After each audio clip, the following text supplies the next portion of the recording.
नमस्कार दोस्तों, कैसे हैं आप लोग। अभी दिवाली का सीजन आ रहा है और दिवाली के सीजन में पटाखे तो जलेंगे ही। अब इस पटाखे के जलने के कंटेक्स्ट में अगर हम वेस्ट बंगाल की बात करें तो वेस्ट बंगाल में ना केवल दिवाली का सेलिब्रेशन होगा, छठ पूजा और काली पूजा, तो 3-4 त्योहार हैं जो कि आपके कलकत्ता में, वेस्ट बंगाल में टू बी प्रिसाइज, बहुत ज्यादा मनाए जाते हैं।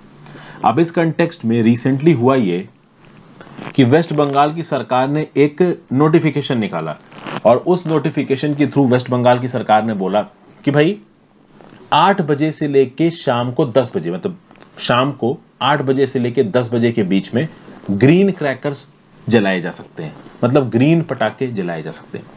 अब सबसे पहले तो हमें यहाँ पे ये समझना जरूरी है कि ये ग्रीन क्रैकर्स होते क्या हैं। जो ग्रीन क्रैकर का सिद्धांत था, मतलब हरे पटाखे मतलब वो पटाखे जिससे पॉल्यूशन कम होगा। 2019 में यूनियन गवर्नमेंट ने बनाया काउंसिल ऑफ साइंटिफिक और इंडस्ट्रियल रिसर्च के अंदर NEERI, national environmental engineering research institute, और इस नीरी ने बनाए ये ग्रीन पटाखे। ये जो ग्रीन पटाखे होते हैं इनमें 30 से 35% कम एमिशन होता है when compare to normal fire cracker. तो अगर normal fire cracker 100 units pollution कर रहा है तो ग्रीन फायर क्रैकर 65 से 70 यूनिट्स पॉल्यूशन करेंगे। उसके अलावा अगर नॉर्मल फायर क्रैकर 160 डेसिबल की आवाज कर रहा है तो ग्रीन फायर क्रैकर केवल 125 डेसिबल की आवाज करेगा।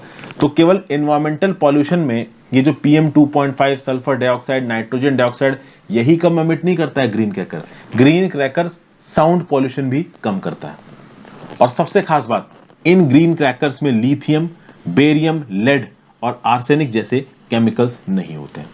तो कुल मिला के आप देखो तो डेफिनेटली ग्रीन पटाखे जलाने से गंदगी होती है, बट उतनी नहीं होती है जितनी कन्वेंशनल पटाखे जलाने से होती है।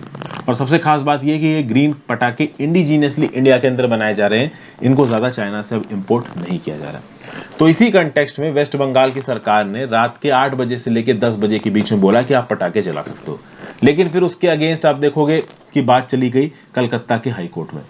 और कलकत्ता के हाई कोर्ट ने क्या बोला? कलकत्ता के हाई कोर्ट ने बोला कि देखिए, भले ही ग्रीन पटाखे नॉर्मल पटाखों से कम पॉल्यूशन करते हैं, लेकिन आप कैसे सेग्रीगेट करोगे कि ये ग्रीन पटाखा है, ये नॉर्मल पटाखा है?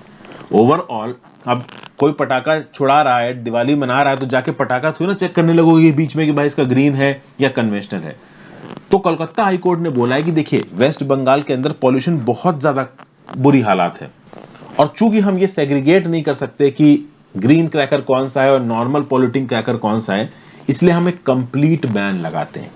जी हाँ, कोलकाता ने कंप्लीट ब्लैंकेट बैन इंपोज किया था फायर क्रैकर के ऊपर, मतलब किसी भी हिसाब से पटाखे जलाने ही नहीं है। अब जब ये ब्लैंकेट बैन इन्फोर्स किया किसने? कलकत्ता के हाई कोर्ट ने।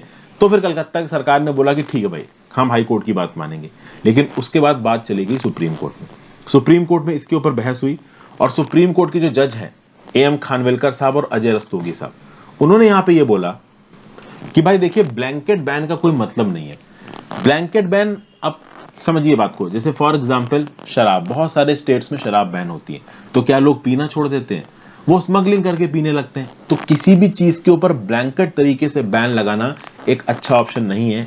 इस लॉजिक को फॉलो करते हुए सुप्रीम कोर्ट ने बोला कि भाई आपको ग्रीन क्रैकर्स तो जलाने की परमिशन देनी पड़ेगी। व्हेन इट कम्स टू कि नॉर्मल क्रैकर्स ग्रीन क्रैकर्स से अलग आप कैसे सेग्रीगेट करोगे, तो इसके लिए ओवरऑल सुप्रीम कोर्ट ने वेस्ट बंगाल की सरकार को स्ट्रिक्ट निर्देश दिए हैं कि आप अपने स्टेट के अंदर जो एंट्री पॉइंट है इन नॉर्मल क्रैकर्स का, उसको ब्लॉक कर दीजिए।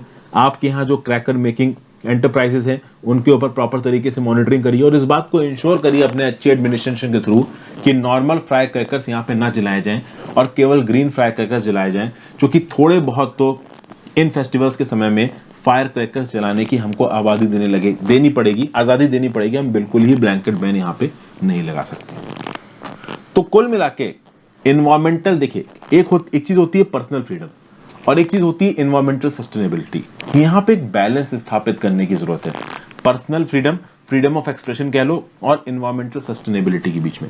फ्रीडम ऑफ एक्सप्रेशन में आप अपने फेस्टिवल्स के समय पे पटाखे जला के अपनी खुशी को व्यक्त कर रहे हो, लेकिन अगर आप नॉर्मल पटाखे जलाओगे तो हवा बहुत हद से ज्यादा दूषित हो जाएगी, तो उस कंटेक्स्ट में दूसरे के राइट्स वॉलेट होते हैं, एनवायरमेंटल सस्टेनेबिलिटी वॉलेट होती है। तो बीच का रास्ता यहाँ पे क्या निकल के आया? ग्रीन क्रैकर्स का निकल के आया।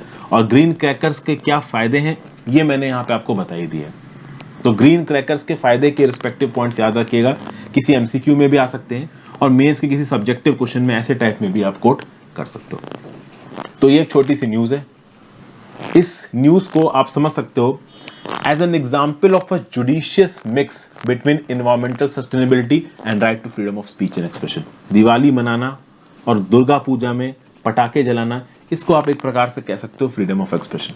तो फ्रीडम ऑफ एक्सप्रेशन और एनवायरमेंटल सस्टेनेबिलिटी के बीच में एक बैलेंस स्थापित किए यहाँ पे सुप्रीम कोर्ट ने। Thank you for watching, I hope कुछ ना कुछ यूजफुल यहाँ पे आपको जानने को मिलेगा। ग्रीन क्रैकर से रिलेटेड इन्फॉर्मेशन यहाँ पे ज्यादा जरूरी थी और इस पर्टिकुलर तरीके के इवेंट्स को एक दो लाइन में अपने नोट्स में इनकॉर्पोरेट कर लिया करिए, किसी रेलेवेंट क्वेश्चन में आप समय आने पे कोट कर सकते हैं। Thank you for watching friends, ज्यादा से ज्यादा लोगों के साथ इस वीडियो को शेयर करिएगा, इंस्टाग्राम पे फॉलो कर लीजिए, टेलीग्राम ग्रुप ज्वाइन कर लीजिए, ज्यादा से ज्यादा लोगों के साथ इस वीडियो को शेयर करें, काफी मदद मिलती है। ज्वाइन बटन दबा के अगर हेल्प कर सकते हैं तो डेफिनेटली करें। Good bye.